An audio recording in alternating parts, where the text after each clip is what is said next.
boa noite a todas e todos. Eu sou a Maria Laura, eu sou nutricionista e eu venho já há alguns anos estudando sobre como são formuladas as recomendações alimentares, né? Como elas são elaboradas, implementadas e divulgadas. E as recomendações alimentares, elas são recomendações sobre o que a gente deve comer, né? E a verdade é que essas recomendações elas estão por toda parte. A gente é constantemente bombardeado por mensagens, né? Muitas vezes até contraditórias.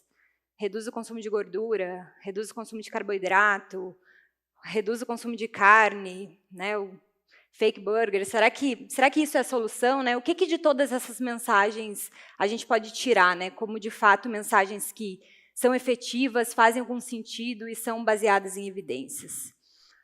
Acho que a primeira notícia boa, assim, digamos, que eu trago é que elas talvez sejam mais simples e mais intuitivas do que a gente pode pensar num primeiro momento. E aí que entra a importância dos guias alimentares, como o Carlos falou, né? Os guias eles são esses documentos oficiais, usualmente assinados pelo Ministério da Saúde, como é o nosso caso aqui no Brasil, e que trazem as recomendações idôneas, confiáveis, sobre princípios e formas saudáveis de se comer. E, dessa forma, os guias têm um amplo potencial de influenciar positivamente tanto a saúde das pessoas quanto a saúde do planeta. Mas eu falo potencial porque a verdade é que a maioria dos guias alimentares ainda hoje no mundo, eles têm uma visão extremamente reducionista sobre o que é alimentação. E tem um olhar sobre os alimentos que é um olhar que enxerga os alimentos como sistemas de transferência de nutrientes, né? Como se eles fossem apenas sistemas de transferência de nutrientes. E um grande exemplo desses guias alimentares reducionistas, eu acho que é a pirâmide alimentar, que eu tenho certeza que todos, ou pelo menos a grande maioria aqui conhece, que a pirâmide ela reúne os alimentos de acordo com perfis de nutrientes semelhantes. Então, ela reúne os ricos em carboidrato, ricos em lipídio, ricos em proteína e assim por diante. E muitas vezes até mistura no mesmo grupo alimentos que são completamente diferentes, né? No mesmo grupo ficam, por exemplo, as carnes frescas e as carnes processadas, adicionadas de sal, porque ambas são fontes de proteína. Os grãos de arroz e os grãos de trigo ficam no mesmo grupo de barrinha de cereal, no mesmo grupo dos sucrilhos, porque são considerados os ricos em carboidrato.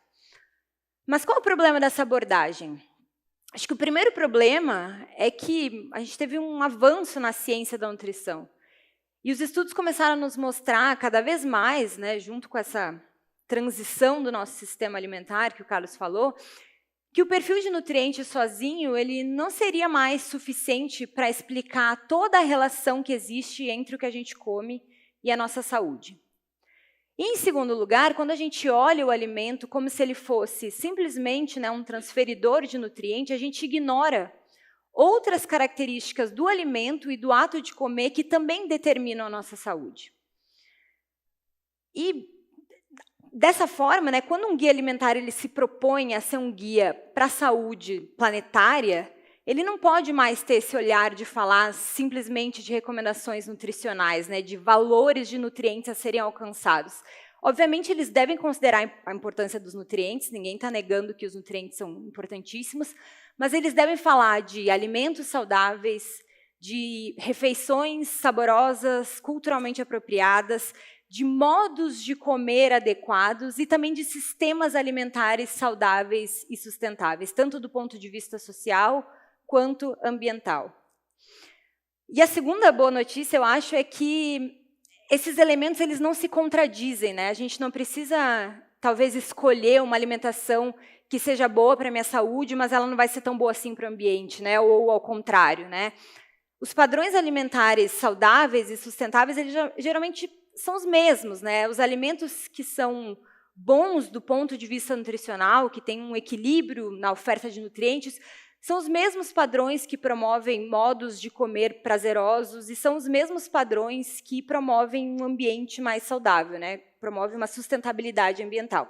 E nesse quesito é que o nosso guia é uma super inovação. Em primeiro lugar, quando a gente fala de alimentos saudáveis, a gente tem que entender que existe uma sinergia dos nutrientes dentro dos alimentos. Os alimentos eles não são simplesmente um produto de uma soma dos seus compostos bioativos, né? Na verdade, os alimentos eles são uma matriz, né, complexa, cheia de fitoterápicos e feitos de forma não aleatória, né? Os alimentos eles foram feitos pela natureza, com super controle evolutivo e biológico. E o efeito de um alimento no nosso corpo, ele não se dá simplesmente pela soma do efeito dos nutrientes, né? A soma do efeito do carboidrato com a soma do efeito da proteína. Mas ele se dá exatamente pela soma dos efeitos dos nutrientes, da interação dos nutrientes entre si, e também da interação dos nutrientes com outros componentes dos alimentos que não são nutrientes. E a função de muitos desses outros componentes, talvez a gente nem saiba, né? E talvez alguns desses componentes a gente sequer tenha conseguido identificar hoje ainda. E um grande exemplo disso é o leite materno, né? A gente achou ali que a gente ia conseguir mimetizar a função do leite materno em fórmulas infantis que reproduziam a sua composição nutricional, e não deu certo, né? Porque mesmo tendo a mesma quantidade de carboidrato, lipídio, proteína que o leite materno, a gente viu que as fórmulas não eram tão protetoras. Isso porque o leite materno é muito mais do que a sua composição nutricional. Da mesma forma, a gente também não conseguiu reproduzir, por exemplo, o efeito protetor das frutas, verduras e legumes contra doenças cardiovasculares quando a gente colocou os nutrientes desses alimentos numa cápsula. Da mesma forma, né, as frutas e verduras e legumes eles não são um produto do efeito das suas vitaminas. Eles são muito mais que isso, né? E quando a gente ingere as mesmas vitaminas numa cápsula, a gente não tem os mesmos benefícios. Outra característica que a gente tem que considerar é que existe uma interação sinérgica na forma com que a gente combina os alimentos. E da mesma forma com que os alimentos, né, em si, as refeições, os padrões alimentares, eles também não são aleatórios, né? A forma com que a gente combina os alimentos na forma de refeição também é um produto, né, da nossa evolução com um controle biológico e cultural. E o efeito dos padrões alimentares no nosso corpo, ele não se dá pela soma do efeito dos alimentos, né? Ele se dá também pela forma com que os alimentos são combinados, preparados e servidos. E mais até mesmo do que os alimentos, as refeições, mais recentemente a gente começou a entender que os modos de comer, as circunstâncias que envolvem o ato de comer, onde a gente come, com quem a gente come, o que a gente está fazendo enquanto a gente come, também tem algum efeito na nossa saúde, né? Também determinam a qualidade e a quantidade do que a gente come.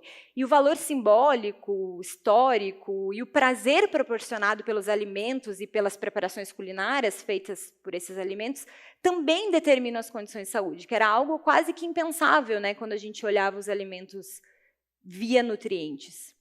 E ainda mais recentemente a gente começou a reconhecer que os alimentos eles são produzidos, processados, abastecidos dentro de sistemas alimentares que influenciam a nossa saúde também pelo jeito com que eles impactam na sociedade e no meio ambiente.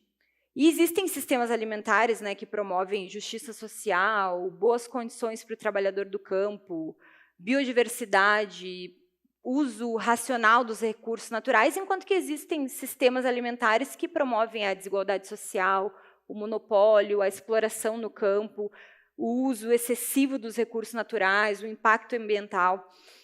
E quando a gente fala de um guia que se propõe a dialogar com esse nosso conceito atual de alimentação, a gente tem que falar de um guia que considere todas essas dimensões e não só que traga valores de nutrientes que a gente tem que alcançar.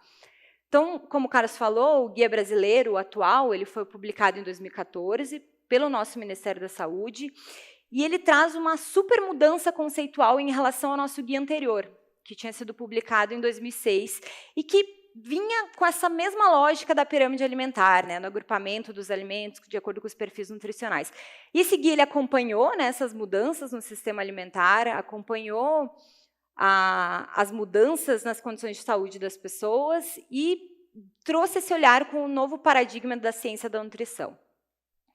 E, em primeiro lugar, o guia não faz mais esse agrupamento de acordo com o perfil de nutrientes, né? Ele agrupa todos os alimentos em 4 grupos, de acordo com o perfil, né, com a característica do processamento industrial. Ele traz só recomendações qualitativas, ele não fala em tamanho de porção a ser consumida, não fala em valores de nutrientes que a gente tem que chegar idealmente. E ele traz uma perspectiva realista e factível que é muito interessante, né? Boa parte das recomendações foram baseadas na pesquisa de orçamentos familiares, que coletou dados de consumo alimentar de mais de 30 mil brasileiros de todas as classes sociais e regiões do país, né? E quando a gente analisou essa pesquisa, a gente viu que boa parcela dos brasileiros já fazia o que o guia preconizava. E a gente usou esses brasileiros como um exemplo para aproximar todo o resto da população deles, né? Isso é muito interessante, porque a gente não usou só estudos mais teóricos, nem mesmo estudos que foram realizados em populações com culturas completamente diferentes das nossas, né, como os estudos realizados nos Estados Unidos, mas a gente conseguiu fazer uma valorização cultural e regional muito forte, né, entender que a gente já tinha o nosso padrão alimentar saudável, baseado em várias teorias que, obviamente, são universais, mas que a gente conseguia aplicar aqui em todas as regiões do país e assim por diante. Então, o guia, ele traz, digamos que, 10 passos para uma alimentação saudável e sustentável. O passo 1 é faça de alimentos in natura ou minimamente processados a base da sua alimentação e que eles sejam em variedade e predominantemente de origem vegetal. Então, esses alimentos que são os grãos, as leguminosas, frutas, verduras, legumes, nozes, enfim, eles são a base tanto de uma alimentação nutricionalmente balanceada, né, de refeições saborosas, culturalmente apropriadas, mas eles também fomentam um sistema de produção de alimentos mais sustentável e justo. A segunda recomendação, o segundo passo do guia é utilize sal, açúcar e óleo com moderação. O Carlos também adiantou, né, a maioria desses alimentos, os alimentos in natura, grãos, leguminosas, carnes, enfim, eles não são consumidos de forma isolada, eles são preparados, né, eles são temperados, cozidos, enfim, para transformar, né, para formar as preparações culinárias, salgadas ou doces. Então, moderadamente, os ingredientes culinários, o sal, o açúcar, as gorduras, eles agregam sabor nas preparações culinárias sem deixar necessariamente as preparações desequilibradas nutricionalmente. O terceiro passo do guia é limite os alimentos processados. E os alimentos processados também é exatamente aquele grupo de alimentos que o Carlos estava falando, que são os alimentos mais antigos, né? Os pães, as conservas, os queijos, que são já, obviamente, alimentos processados, mas simples, né? Geralmente com adição de sal ou de açúcar, é um alimento in natura, e que, obviamente, eles não são tão saudáveis quanto os in natura, né? Uma conserva de pepino não é tão saudável quanto o vegetal in natura. Mas, desde que consumidos de forma moderada, limitada e acompanhando as preparações culinárias, eles não fazem com que a refeição fique não saudável, né? Eles fazem parte de um padrão alimentar saudável. Então, assim, combinados, né, os alimentos in natura ou minimamente processados, com os ingredientes culinários, com os alimentos processados, isso é a base das preparações culinárias que a gente tem há muitos séculos, né, e que não estavam associados com essa transição dos padrões de doença, né, para esse cenário das doenças crônicas, da obesidade. Muito diferente é o passo 4 do guia, que daí sim, né, evite alimentos ultraprocessados. Esses alimentos, eles são desequilibrados do ponto de vista nutricional, sim, né? A forma de apresentação desses alimentos faz com que a gente consuma eles em excesso, por causa desse apelo que eles têm, da hiperpalatabilidade. Eles substituem os alimentos saudáveis e as formas de produção desses alimentos são insustentáveis, tanto do ponto de vista social quanto ambiental. Tá? O passo 5 do guia é coma com regularidade, atenção e sempre que possível em companhia. Então, esses modos de comer, eles estão associados com uma melhor digestão dos alimentos, eles nos ajudam também a ter um maior controle da quantidade que a gente ingere, né, porque a gente tem uma capacidade de prestar mais atenção naquele momento do comer. Eles também promovem mais interação com os familiares, com os amigos, né? Mais interação social. E, em última análise, também mais prazer ao comer. O passo 6 do guia é compre na feira ou em outros lugares que priorizem os alimentos in natura ou minimamente processados. Esses locais, eles estimulam a agricultura familiar, estimulam a economia local e, portanto, sistemas alimentares também mais saudáveis e mais sustentáveis. Fazem bem para a saúde, para o ambiente e também são mais econômicos para quem compra.